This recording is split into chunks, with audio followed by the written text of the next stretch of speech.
Before starting your client on a new exercise program, it is important to first determine what their current level of cardiovascular fitness is. This will allow you to gauge the intensity of the exercise you can prescribe. It will also give your client a data point for monitoring their progress, which, coupled with retesting, can build your client's intrinsic motivation. Have you ever heard of VO2 max testing? Have you thought about what VO2 max is? What if you can't VO2 max test someone? What methods can you use to assess their fitness?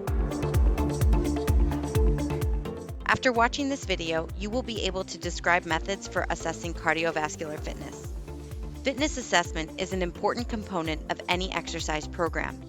You have to test and retest your client to make sure that the exercise you're prescribing is working and to show your client their progress. Hard data showing progress will keep your client motivated. First, we will define VO2 max and aerobic capacity. Next, we will discuss different techniques for assessing VO2 max. Finally, we will discuss how to evaluate anaerobic capacity. VO2 max is a measure of aerobic capacity. Technically, it is the highest rate of oxygen consumption during exercise and is achieved through maximum effort exercise. It is largely determined by genetics, but can be increased through cardiovascular training. VO2 max is measured by measuring exchange gases during graded exercise protocols in the lab. It's expensive and requires a lot of training to do correctly. These factors combined make it impractical for use in commercial settings. Prescribing exercise as a function of VO2 max can be useful for giving world-class aerobic athletes a competitive edge. However, for your average client, you will most likely use submaximal tests to estimate and track VO2 max.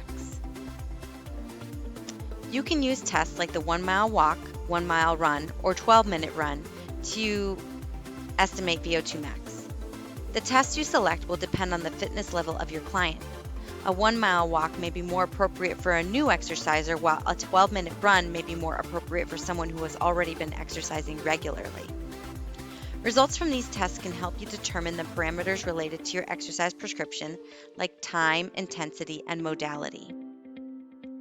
While there are tests to assess anaerobic capacity, for your average client, you will use tests that are more for retest purposes than they are to quantify. For example, you can use the 300-meter run to assess where your client is starting from and to help you determine the parameters related to your exercise prescription, like time, intensity, and modality. You can also use it to track your client's anaerobic development over time and to build intrinsic motivation. VO2 max is a measure of aerobic capacity and is obtained through use of expensive lab equipment. VO2 max can be estimated using low-cost field tests. You can also evaluate anaerobic fitness in a less formal but still low-cost way. These estimates can help you evaluate your client's current cardiovascular fitness, prescribe exercise, and monitor progress over time. For more information on cardiovascular assessment, refer to the Cardiovascular Fitness Lab.